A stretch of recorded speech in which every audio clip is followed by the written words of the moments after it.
The signal came at 0347 Galactic Standard Time, screaming across every emergency frequency the Concorde had ever built. It was messy, broken, the kind of transmission that gets sent when the person sending it knows they probably won't live long enough to send another one. "They are consuming us. They eat worlds. Please, anyone." The voice belonged to a Valith, one of the gentlest species in the known galaxy. Bioluminescent, soft-spoken, a civilization of scholars and archivists who had spent 10,000 years collecting the stories of other species and preserving them in crystalline memory banks the size of mountains. They had never built a warship. They had never needed to. Now they were dying. The message repeated on a loop, growing weaker each cycle, and every species in the Galactic Concorde heard it.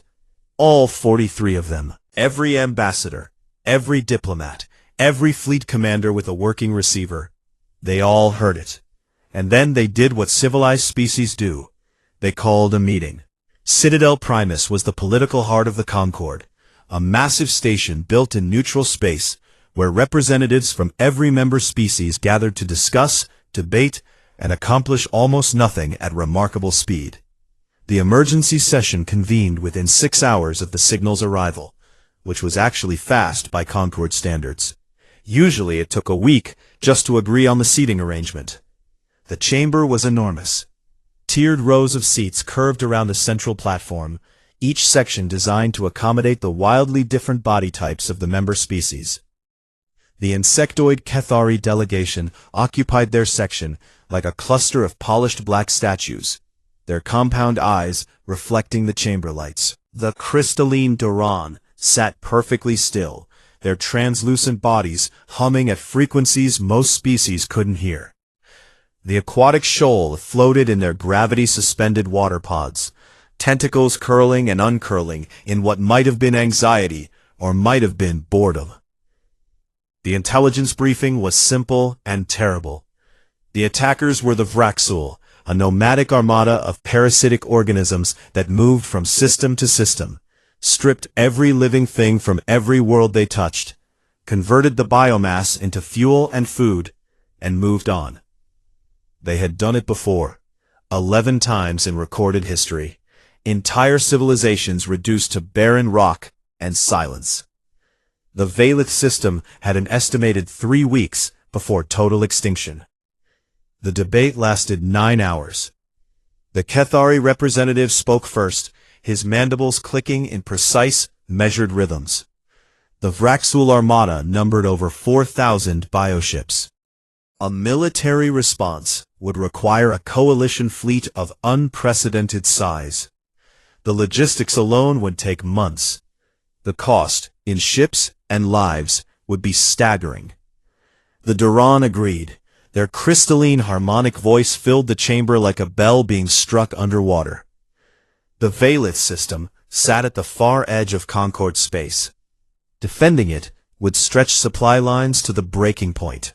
It was, regrettably, not strategically viable.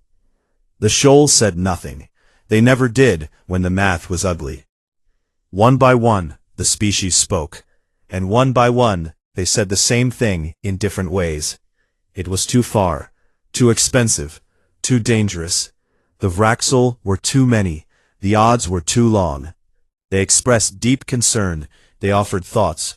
They sent a sternly worded condemnation to the Vraxul, which was a bit like sending a polite letter to a wildfire, asking it to please stop burning. Non-intervention passed with an overwhelming majority. 42 species voted to let the Valith die. 1 species did not vote at all. Ambassador Idara Okonkwo had sat through the entire 9-hour debate without speaking.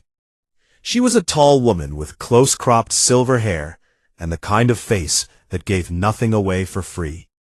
She had been Earth's voice in the Concorde for 11 years, and in that time she had learned that the galaxy operated on a single unspoken principle: do nothing that costs more than it gains. She understood it. She even respected the cold logic of it. She hated it down to her bones. When the vote was announced, she stood. The chamber went quiet. Not out of respect. The human delegation was the youngest, smallest, and least influential in the Concord. They went quiet because Okonkwo had a reputation for saying things that made other species uncomfortable. And uncomfortable was something civilized diplomats avoided like a disease. "I have one question," she said, her voice carried easily in the chamber's perfect acoustics. "If it were your homeworld in that signal, if your children were the ones screaming on that loop, would the math still not add up?" Silence. Not the thoughtful kind. The kind where 42 species realized they had been asked a question none of their diplomatic training had prepared them to answer. Okonkwo waited 3 seconds. She nodded once, as if the silence had told her exactly what she expected. Then she walked out. The call to Earth took 4 minutes at superluminal communication speeds. Okonkwo spoke to the United Stellar Command's High Command directly. 6 admirals and the Secretary of Defense, connected from secure facilities across Earth, Mars, and Titan. She told them everything. The signal, the Vraxel, the vote, the silence that followed her question. The High Command deliberated for 47 minutes. 47 minutes. For a decision that would send thousands of soldiers into a war against an enemy that outnumbered them 3-1. In a system on the far side of explored space, for a species most humans had never even heard of. 47 minutes. The Concord had needed 9 hours to decide to do nothing. The decision was unanimous. Earth would answer the call. The formal notification arrived at Citadel Primus 6 hours later. The kind of short that made diplomats nervous because it left no room for interpretation or negotiation. Humanity recognizes the Valith distress signal and will respond with full military commitment. Concord assistance is welcomed but not required. The alien delegates read it in their respective ways, through compound eyes, through crystalline resonance, through tentacle touch on translated text. And they all arrived at the same conclusion. The humans had lost their minds. The Kefari ambassador turned to his aide. "They will be destroyed," he said, not with cruelty, but with the flat certainty of someone who had run the numbers. The Doran resonated softly, their equivalent of a sigh. "A waste," they hummed. "Brave, but a waste." The Shawl said nothing, but for the first time in the session, their tentacles went still. Across the chamber, in the now empty human section, a single data pad sat on the desk where Okonkwo had been sitting. On its screen, still glowing, was the Valith distress signal, playing on loop. "They are consuming us. They eat worlds. Please, anyone." Someone had answered. The galaxy just wasn't sure whether to be grateful or terrified. The shipyards on Mars woke up first. They had been running at 40% capacity for years. Peacetime production, maintenance rotations, the slow and steady heartbeat of a military that hadn't fought a real war in decades. Within 12 hours of the order, they were running at 110%, which should have been impossible, but was very human. Workers pulled double shifts, then triple shifts. Sleep became a suggestion. Coffee became a religion. Robots welded hull plates, while engineers argued over ammunition counts. And somewhere in the chaos, a technician taped a handwritten sign to the wall of Bay 7 that read, "Someone called for help. We're coming." It stayed up for the entire production run. Nobody took it down. Europa's orbital foundries followed. Then Titan's fleet staging grounds. Then colony worlds across 3 systems, each one receiving the same activation code, Leviathan Protocol. Every reserve ship recalled. Every soldier on leave redeployed. Every weapon stockpile opened. The Concord had estimated that a proper military mobilization for a campaign of this scale would take 4 to 6 months. Humanity did it in 19 days. The fleet assembled above Titan, and it was not a pretty thing. Concorde warships were elegant, smooth lines, energy-efficient designs, weapons that disabled rather than destroyed, because civilized species preferred to capture rather than kill. They looked like sculptures, works of art that happened to fly.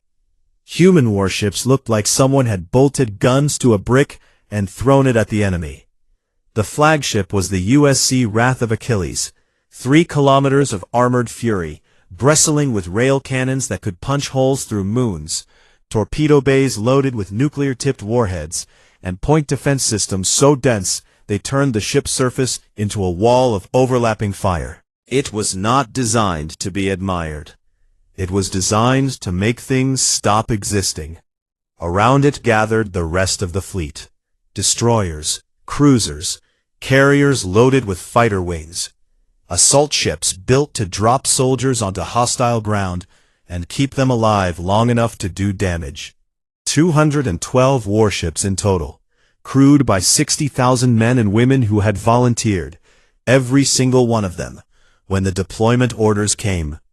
Volunteered. The galaxy would later struggle with that word. Captain Reza Marek stood on the observation deck of the Baleful Hound, his marine assault carrier, and watched the fleet take shape through the viewport. He was 46 years old, and his face carried the map of every fight he'd ever been in.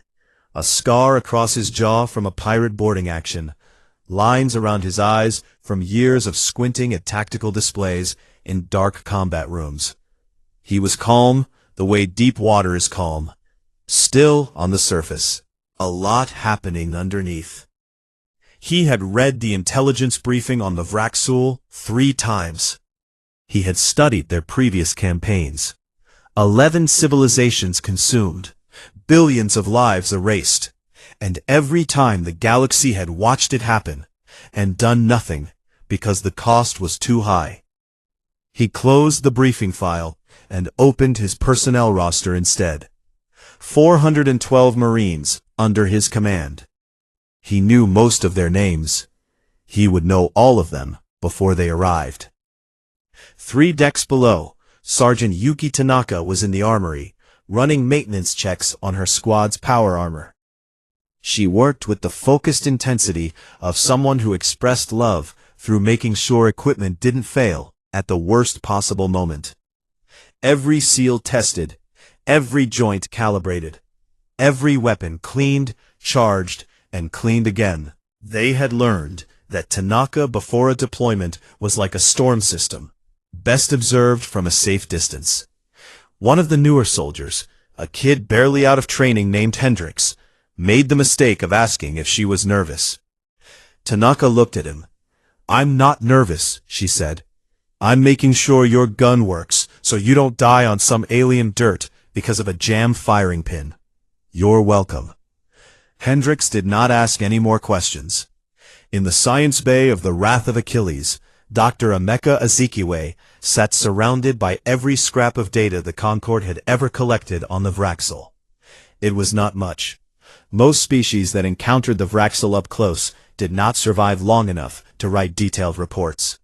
But Azikiwe was patient, methodical, and possessed the quiet stubbornness of a man who believed that every living thing had a weakness. You just had to be willing to look long enough and hard enough to find it. He would find it. The Concorde sent observers. This was standard practice when a member species did something the Concorde considered foolish. Send a small team to document the event so that future generations could learn from the mistake. The observers were not expected to fight. They were expected to watch, record, and survive long enough to bring their findings home. Among them was Tal Veris, a Cathari cultural analyst. The Cathari were an insectoid species, tall, dark-shelled, with compound eyes that saw in spectrums most species couldn't imagine. Tal Veris had spent 30 years studying alien cultures, and had developed a particular fascination with humanity. Not affection, fascination. The way a biologist is fascinated by a predator that defies classification. Tal Veris boarded the Wrath of Achilles expecting to find fear, the grim resignation of a species marching toward its own destruction. Instead, Talvaris found music. The humans were playing music, loud, rhythmic, aggressive music that pounded through the corridors of the warship like a second heartbeat. Soldiers sang along. Some of them danced, if the violent, joyful movements they made could be called dancing. They laughed. They slapped each other on the back. They told jokes that Talvaris's translator could not fully process, because the humor relied on a concept called gallows comedy, which apparently meant finding things funny, specifically because they were terrible. In the mess hall, Talvaris watched a group of soldiers eat together. They were loud and warm, and kept touching each other. Hands on shoulders, arms around necks, foreheads pressed together in what seemed to be a gesture of deep affection. They told stories about people who weren't at the table, and Talvaris realized after several minutes that the people in the stories were dead, and the stories were the soldiers' way of keeping them present. It was alien, deeply, profoundly alien, and it made Talvaris's shell itch in a way that usually meant fear. Fleet Admiral Konstantin Volkov addressed the Armada on the final day before departure. He was an old man with white hair, and a voice like gravel being ground under a boot. He stood on the bridge of the Wrath of Achilles, and his face was broadcast to every ship, every mess hall, every barracks in the fleet. He did not lie to them.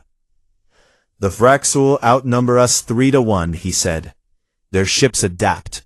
Their ground forces are bred for killing. The Valith system is far from home, and if things go wrong, reinforcements will take weeks to arrive. This is not a war the galaxy asked us to fight. They decided the cost was too high." He paused. "They were wrong. Someone asked for help. That is all the reason we have ever needed.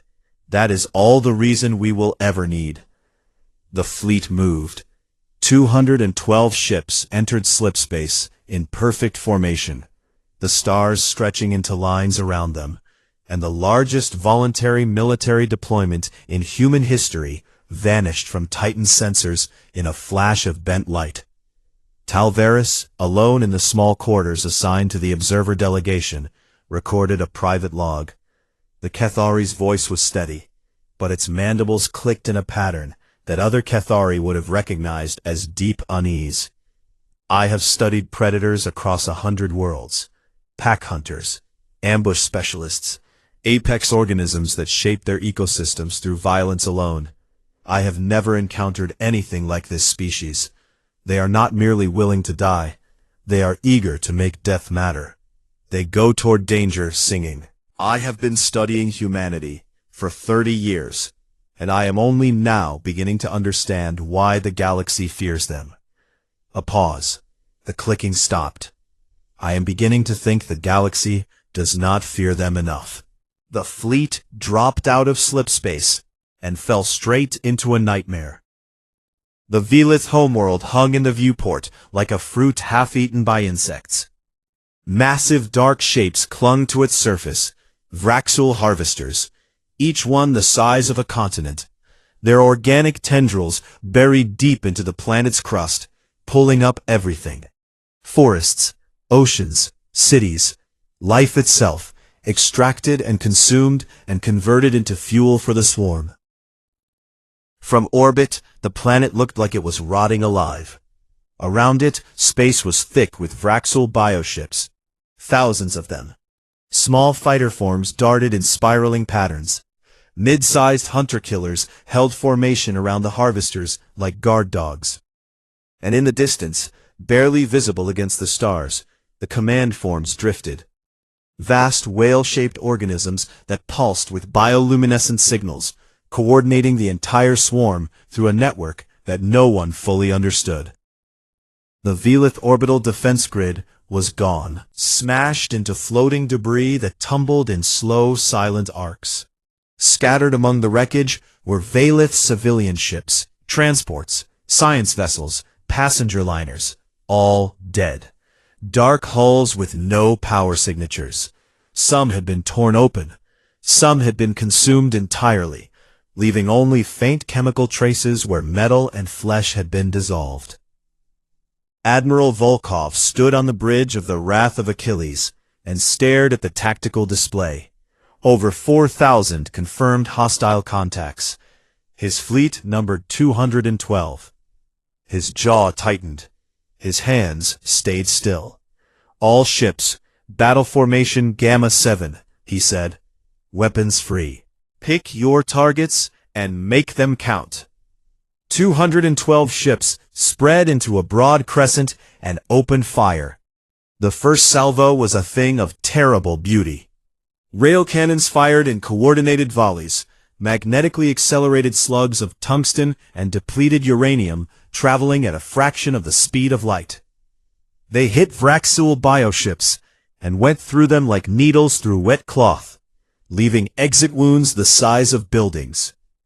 Nuclear torpedoes spiraled out from launch bays, their guidance systems threading through the chaos of the swarm to find the biggest targets. When they detonated, they didn't just destroy, they evaporated.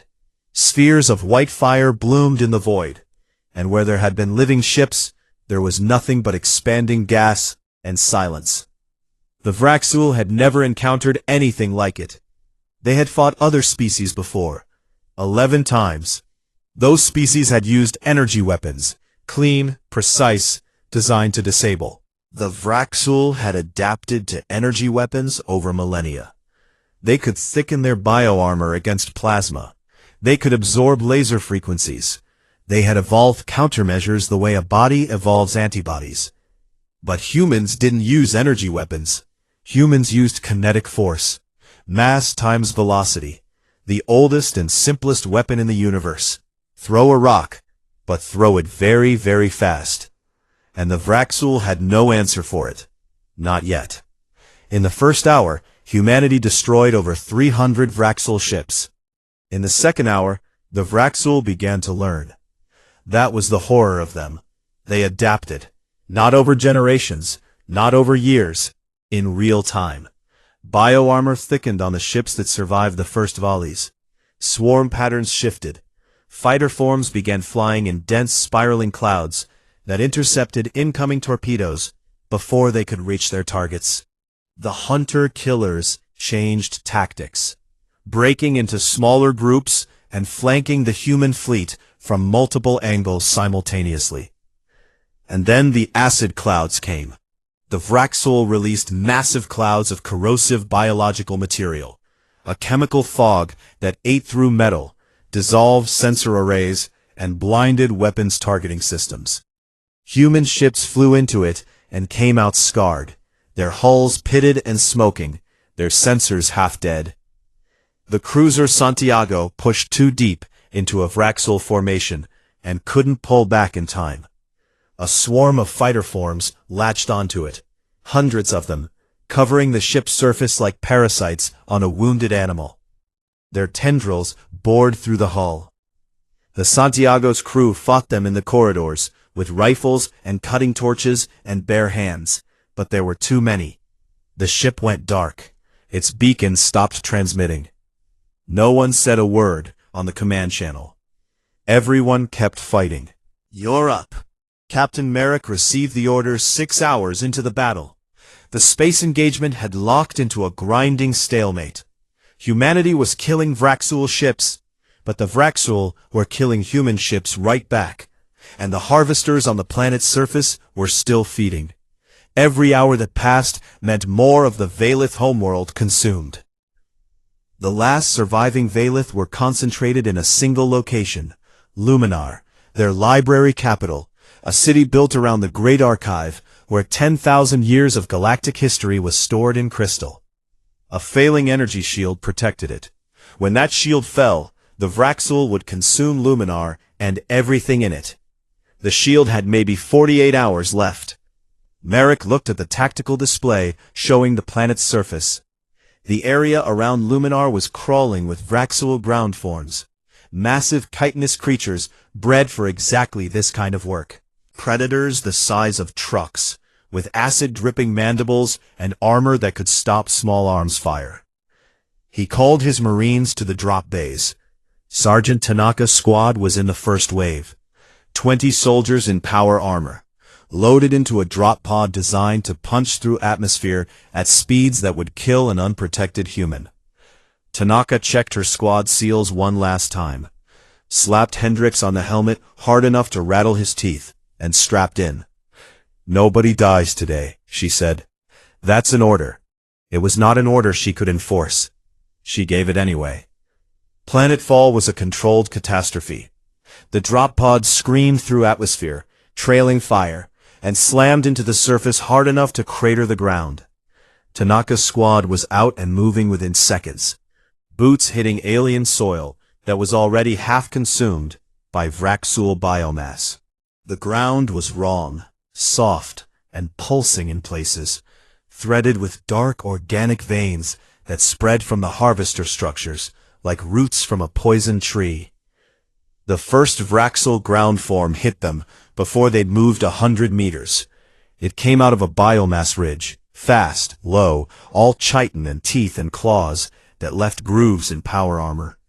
Tanaka's squad opened fire. Ballistic rounds bounced off its frontal plates.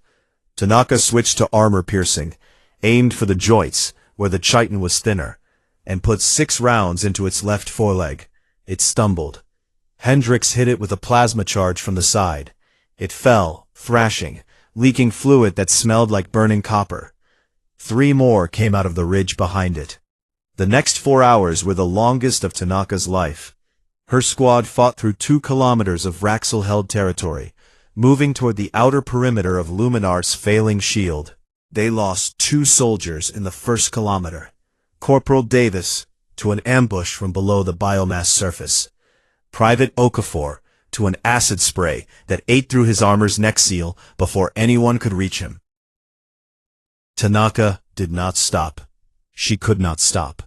She filed the names away in the part of her mind that she would open later, when there was time to grieve, and kept pushing forward.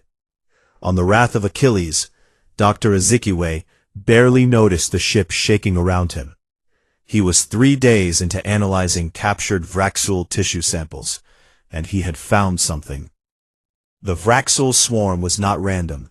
It was coordinated. Every ship, every ground form, every fighter moving in patterns that required real-time communication across the entire collective. And that communication ran through physical nodes, neural relay points, biological structures scattered throughout the Vraxul forces that acted as signal boosters and coordination hubs. Destroy a few, and the local swarm would become confused for minutes. Destroy enough of them, simultaneously, and the entire collective would fragment. The coordination would collapse. The swarm would become a mob.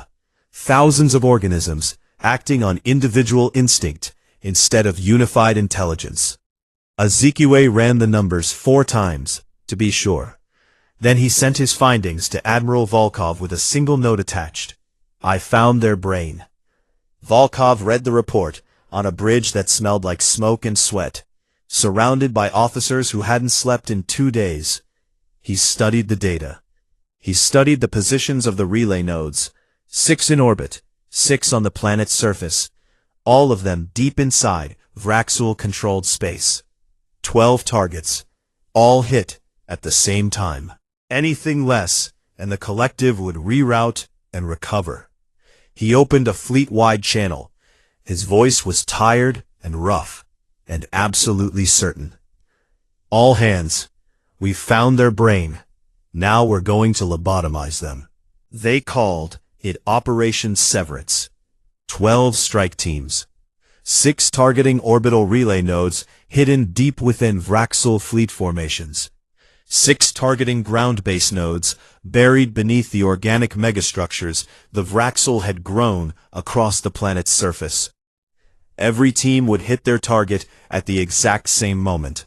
Not approximately, not close enough, the exact same second, synchronized across a battlefield that spanned an entire star system. If even one node survived, the Vraxul collective could reroute its signals and rebuild the network within hours. Everything they'd lost would grow back like a limb on a starfish. The strike had to be perfect, or it had to not happen at all. Admiral Volkov briefed the team commanders personally. He did not dress it up. Half of them would probably not come back.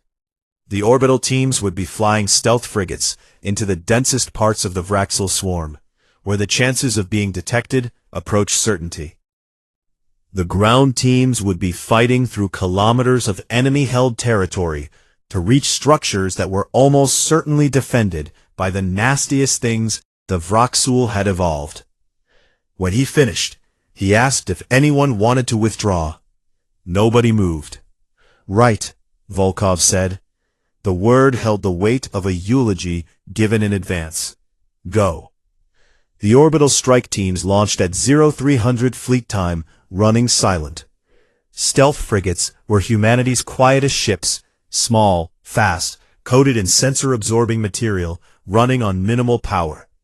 They slipped into the Vraxel formation like needles into flesh, threading between bioships that drifted close enough to touch. The crews breathed softly.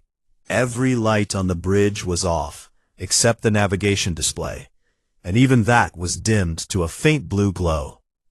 Team 1 reached its target first, a relay node embedded inside a Vraxel command form, a whale-sized organism trailing bioluminescent tendrils. They fired 2 antimatter charges directly into its core. The detonation was silent in vacuum. The command form split open like overripe fruit, spilling light and fluid into the void.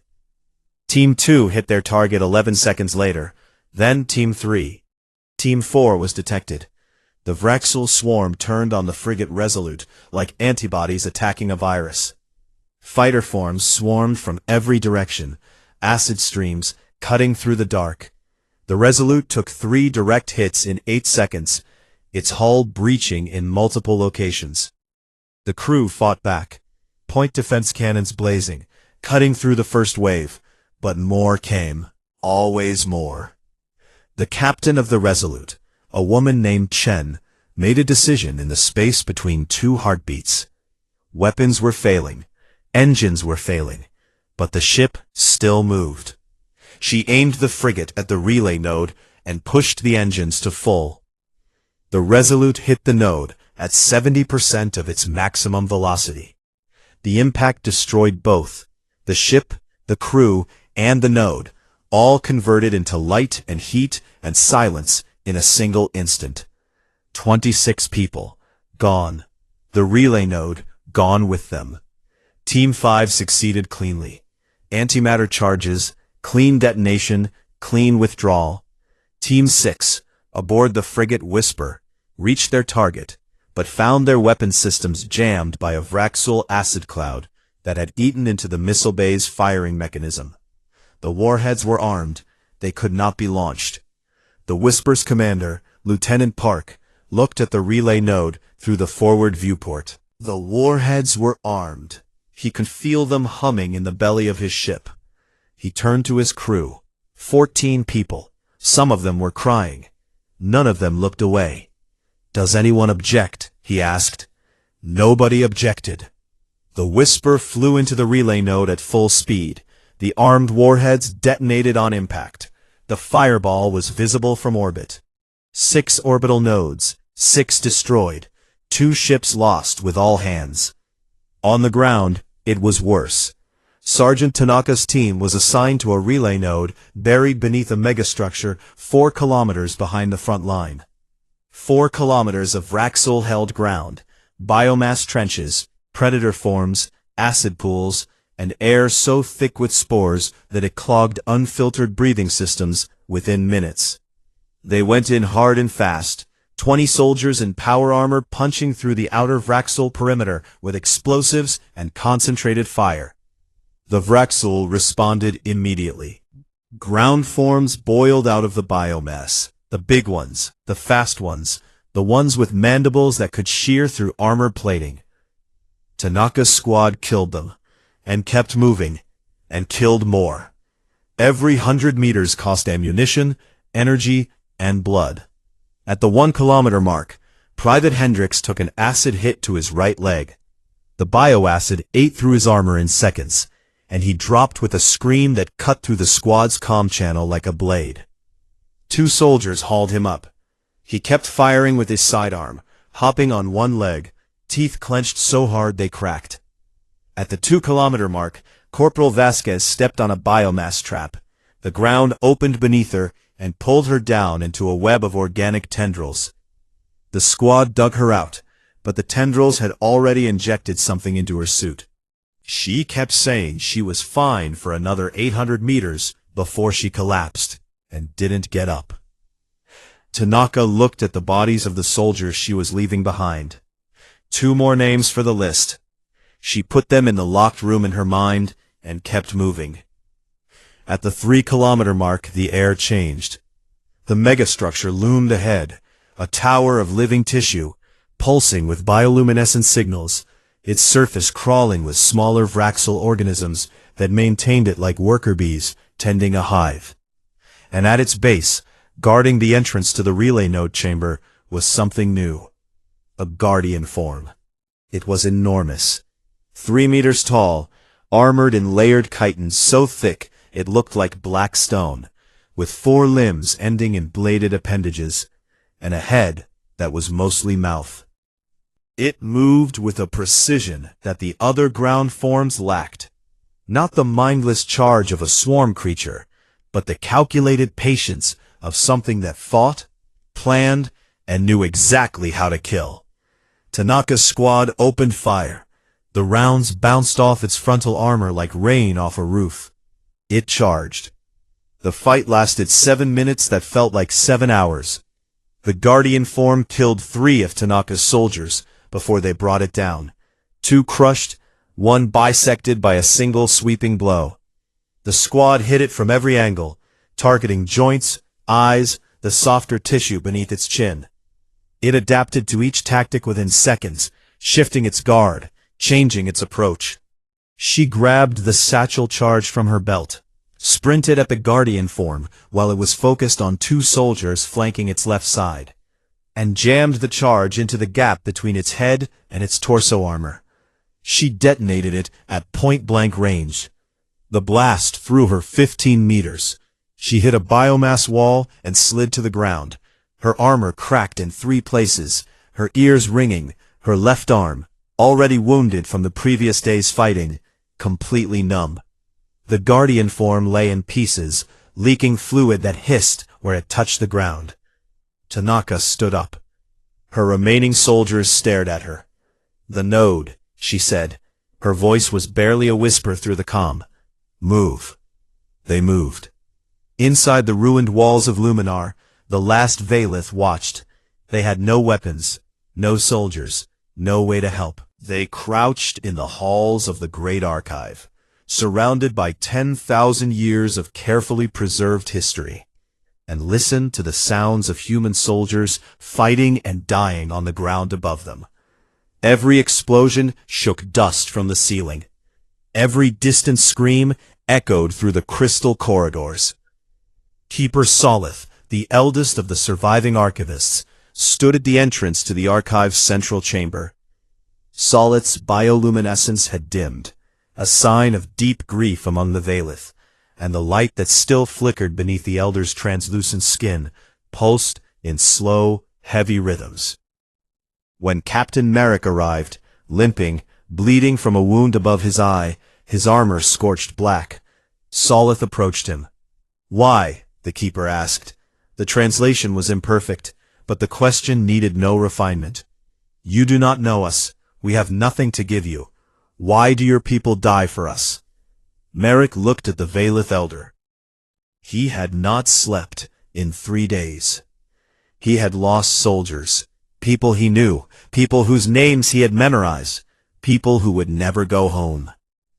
"Because you asked for help," he said. Solix's bioluminescence flickered. It was not an answer any Concord diplomat would have given. It was not strategic. It was not logical. It was not a calculation. It was the most human thing Merrick could have said. At 0347 fleet time, 72 hours after the battle began, the last ground relay node was destroyed. The effect was immediate and catastrophic. Across the entire Vraxel swarm, coordination collapsed. Ships that had been flying in tight, lethal formations began drifting aimlessly. Fighter forms turned on each other. Ground forms stalked mid-attack, twitching, directionless, reduced from a unified intelligence to billions of confused organisms acting on instinct alone. Admiral Volkov watched the tactical display change from a wall of red to a scattered mess of isolated contacts. His hands were shaking. He gripped the edge of the console until they stopped. "All ships," he said. "Full advance. Drive them out." Across the system, the battered remnants of humanity's fleet surged forward. Wounded ships, skeleton crews, guns running low on ammunition. They pushed into the broken swarm and tore it apart. On the ground, Tanaka's surviving soldiers heard the Vraxul ground forms begin to scream, a sound none of them had heard before, high and lost and almost pitiful. The creatures that had been trying to kill them minutes ago were now stumbling in circles, slamming into walls, attacking shadows. The tide had turned. Back at Citadel Primus, Talvaris sent a transmission to the Concorde. The Kethari's compound eyes reflected the tactical feed, and for the first time in 30 years of cultural analysis, Talvaris had no professional distance left to hide behind. "The humans have a word I have been studying. They call it sacrifice. I believed I understood its meaning, the voluntary surrender of something valued for a greater purpose, a concept, an abstraction. I was wrong. It is not a concept to them. It is instinct. It is reflex. The same reflex that makes them catch a falling stranger or shield a child from harm. They do not calculate the cost. They have already paid it in their minds before the moment arrives." A pause. "The Vraxul are broken, and every species in this Concorde now has a question to answer. One the humans answered 72 hours ago, while the rest of us were still running the numbers." The Vraxul ran, not in formation, not with strategy or purpose. They ran the way a broken hive runs when the queen is dead and the signals have stopped. Scattered, confused, afraid. Bioships peeled away from the planet in ragged clusters, leaking fluid from wounds that would never heal, their coordination shattered beyond anything their fragmented intelligence could repair. They fled toward the outer system, and humanity's pursuit squadrons chased them every kilometer of the way. Admiral Volkov let them go at the system's edge. Some of his officers wanted to chase them further, finish them, make sure the Vraxul could never regroup, never return, never do this to anyone again. Volkov understood the impulse. He felt it himself, a cold, hard thing sitting behind his ribs, whispering that mercy was just another word for unfinished business. He let them go anyway. "We came to save the Valeth," he said, "not to become what we just fought." The fleet held position, battered, burned, held together in some cases by emergency patches and stubbornness, and nothing else. The Wrath of Achilles was still flying, but its hull looked like something that had been chewed on by a god and spat out. Entire sections were open to vacuum, sealed by emergency force fields that flickered like dying candles. 187 ships had been destroyed. 14,312 people were dead. The number sat in Volkov's chest like a stone. He would carry it for the rest of his life. Every admiral did. That was the price of the chair. The fleet drifted in orbit above a world that was half alive and half consumed, and the humans did what humans do after a battle. They grieved. It didn't look the way the Concorde expected grief to look. There was no formal silence, no ritual, no structured ceremony conducted by officials in clean uniforms. Instead, there was noise. Soldiers wept in corridors, and nobody told them to stop. Groups gathered in mess halls and spoke the names of the dead out loud, one by one, and after each name, someone would say something, a joke, a memory, a single word that meant something only to them. A pilot who had lost her entire wing sat alone in the hangar bay, surrounded by the empty launch cradles of fighters that would never come back, and sang a song so quietly that only the maintenance crew heard it. Captain Merrick sat in a room on the Baleful Hound and read names. He had a list. Every Marine he had lost. He read each name, and for each name he closed his eyes and remembered something about that person. A laugh, a habit, a complaint, a kindness. Corporal Davis, who had smuggled a cat onto the ship in his duffel bag and thought nobody noticed. Private Okafor, who had been the best cook in the platoon and could make military rations taste almost edible. The soldiers who had died in the megastructure assault. The ones who had died in the drop pods. The ones who had died holding a line so that others could advance. He read every name. It took 2 hours. 3 decks below, Sergeant Tanaka sat on the edge of a medical bed, her left arm encased in a regeneration sleeve that hummed and beeped and pumped chemicals into tissue that was learning how to be an arm again. She had refused sedation. She had things to do. She visited every wounded member of her squad, every single one. She sat with each of them, and she didn't say much, because Tanaka had never been good with words when the words mattered most. She just sat. She held hands when hands were offered. She nodded when they needed someone to acknowledge what they had survived. When she reached Hendrix, the kid, the one who had asked if she was nervous a lifetime ago, she found him awake, his right leg rebuilt from the knee down with synthetic bone and vat-grown muscle. He looked at her with eyes that were older than they had been 19 days ago. "Sergeant," he said, "we did it." Tanaka looked at him, at his new leg, at the bandages and the tubes and the damage that would heal on the outside, but would take longer underneath. "Yeah, kid," she said, "we did it." She did not say at what cost. He already knew. The Valith called an assembly in the shattered halls of Luminar. The city had survived, barely. Its outer districts were gone, consumed by Vraxul biomass that was now dying and rotting in the open air, filling the streets with a smell that the Valith had no word for, because they had never experienced the death of an entire ecosystem at their doorstep. But the great archives stood. The crystal memory banks were intact. 10,000 years of history, preserved. Keeper Solith stood before the surviving Valith Council. 37 individuals out of a governing body that had once numbered 200. The Elder's bioluminescence was dim, but steady. "We have been saved," Solix said, "by a species we did not know. A species the galaxy calls primitive. A species that heard our cry and answered it with their blood, while the rest of the Concord counted the cost and looked away." Solith paused. "We are archivists. We preserve what matters. And what these humans have done matters more than anything in our records."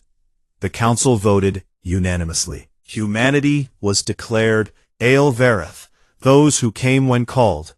It was the highest honor in Valith culture, created at the founding of their civilization 10,000 years ago, and never bestowed on any off-world species. Valith scholars began the work immediately, recording every human name, every ship, every act of sacrifice, into the great archive in crystal that would last longer than stars. No human who had fought for the Valith would ever be forgotten, not in 1,000 years, not in 10,000, not ever. Dr. Ezekiel presented his full analysis to both the USC Command and the Concord. He was calm and precise, and the message was simple. The Vraxul were not dead. They were scattered. The relay network was destroyed, but the organisms that built it still existed, drifting in fragmented swarms across deep space. Given time, years, decades, they would find each other. They would come back. This was not a problem one species could solve. "Next time," Ezekiel said, adjusting his glasses with the careful patience of a man who had spent a career studying things that wanted to eat him. "There needs to not be a next time." Ambassador Okonkwo returned to Citadel Primus. The Concord chamber was full, every delegation present, every seat occupied. The silence when she entered was different from the silence that had followed her question weeks ago. That silence had been embarrassment. This one was something else. She walked to the central platform. She looked older, tireder. The weight of 14,000 deaths lived in the lines around her eyes. She did not gloat. She did not rage. She did not say, "I told you so," although the words must have been sitting right there at the back of her throat, easy and earned. Instead, she read names.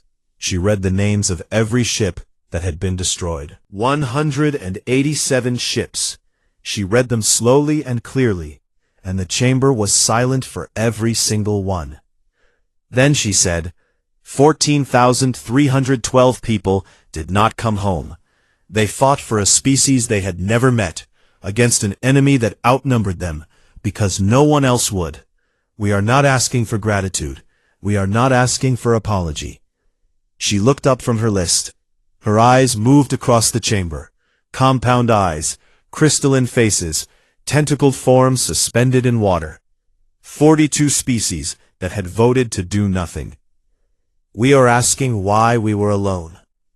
The chamber stayed silent for a long time. When the motion for collective military action was finally called, a unified Concord Defense Force, built to face the Vraxul together, it passed unanimously. Not a single abstention. 43 species, voting as one for the first time in the Concord's history. It took the deaths of 14,000 humans to get there.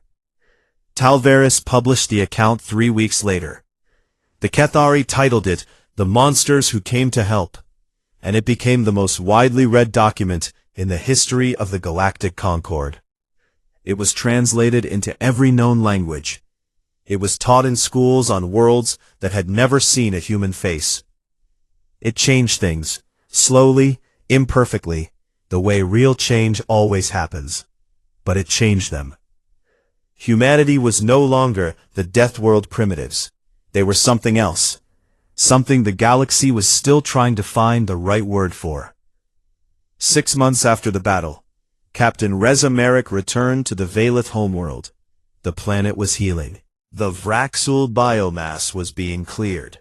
The dead zones replanted, the scars on the landscape fading under the patient work of a species that had been tending worlds since before humanity discovered fire. It would take generations. But the Valith were archivists. They understood time. Merrick walked through the streets of Luminar to a garden on the city's eastern edge. He had sat in this garden after the battle, surrounded by ruin, reading the names of his dead. It had been a broken place then, ash and silence. The Valith had rebuilt it. New plants grew in spiraling patterns, their leaves shimmering with bioluminescence that painted the ground in soft shifting colors. Water features hummed with a gentle sound that was almost music. And in the center of the garden, the Valith had grown something new. A tree. Tall, elegant, its bark dark and smooth, its branches spreading wide. Not in the ultraviolet frequencies that Valith eyes preferred, but in warm, visible light. Amber, gold, soft white. The exact spectrum of human sight. A tree grown to be beautiful specifically to human eyes. At its base, carved into a crystal plinth in both Valith script and English, was an inscription. They came from a world of monsters. They chose to be guardians. Merrick stood there for a long time. He didn't speak. He didn't need to. The tree said everything. A sound behind him, small, tentative. He turned. A Valith child stood at the garden's entrance. Young, its bioluminescence still flickering in the unsteady patterns of youth, shifting between blue and green and pale gold. It was holding something in its small, translucent hands, a crystal, no larger than a thumb, glowing with a soft inner light. A Valith gift of trust, given only to those considered family. The child held it out. Its light pulsed in time with its tiny, rapid heartbeat. Merrick knelt. He took the crystal gently. It was warm in his palm, warm like a living thing, warm like the hand of someone who was not afraid of him. He sat beneath the tree. The child sat beside him, close enough that its flickering light played across the scars on his armor. It didn't speak. It didn't need to.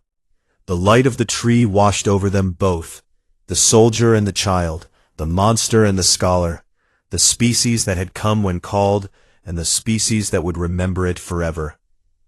Reza Merrick closed his eyes. For the first time in a very long time, he rested.